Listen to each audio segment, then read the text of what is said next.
அன்பு நண்பர்களுக்கு வணக்கம். பழமொழி 400 பதிவேற்றம் 363 பாடல் 361.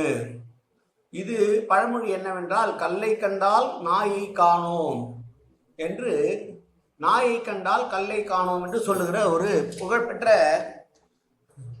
பழமொழியினை நினைவுபடுத்துகிற பாடல் இந்த பாடலை பார்ப்போம்.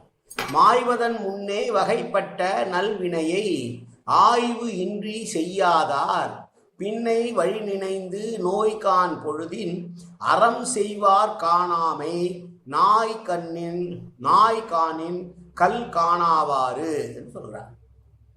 நல்ல நிலையில இருக்கும் போதே, இளம் வயதில் இருந்தே நல்ல செயல்களை செய்து கொண்டே இருக்க வேண்டும். காரணம், எப்போது மரணம் வரும் என்று தெரியாது. அப்படி இருக்கும் பொழுது நாளை செய்து கொள்ளலாம் என்று அறங்களை செய்யாமல் விட்டொழிந்து உணர்வு இழந்து உயிர் போகிற தருவாயிலே நல்லது செய்ய வேண்டும் என்று நினைத்தால் என்ன பிரயோஜனம்? ஒரு பிரயோஜனமும் விளைய போவதில்லை. அது எப்படி இருக்கிறது என்றால், கல்லை வைத்து கொண்டு நாயை தேடுவது போல, நாய் வந்தபோது கல் இல்லாமல் போவது போல, கல்லை கண்டால் நாயை காணோம், நாயை கண்டால் கல் இல்லை என்பது போல, நாம் பின்னால் செய்து கொள்ளலாம் என்று நினைத்து அறம் செய்யாமல் இருப்பது மரண தருவாயில் எதுவும் செய்ய இயலாமல் போகும்போது மொத்தமாக அறமே செய்யாமல் போகக்கூடிய வாய்ப்பாக மாறிவிடும். எனவே நல்லதை செய்ய வேண்டும், அதையும் அப்போதே செய்ய வேண்டும்.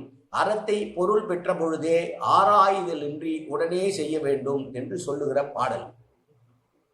நமக்கு எப்போதெல்லாம் அறம் செய்ய வேண்டும் என்று நினைவு வருகிறதோ, பொருள் இருக்கிறதோ, அப்போதே அதை செய்து முடித்து விட வேண்டும் என்று சொல்லுகிற பாடல். மீண்டும் பாடலை பார்க்கலாம். மாய்வதன் முன்னே வகைப்பட்ட நல்வினையை ஆய்வின்றி செய்தார் பின்னை வழி நினைந்து நோய்கான் பொழுதின் அறம் செய்வார் காணாமை நாய்கானின் கல் காணாவாறு. நன்றி, வணக்கம்.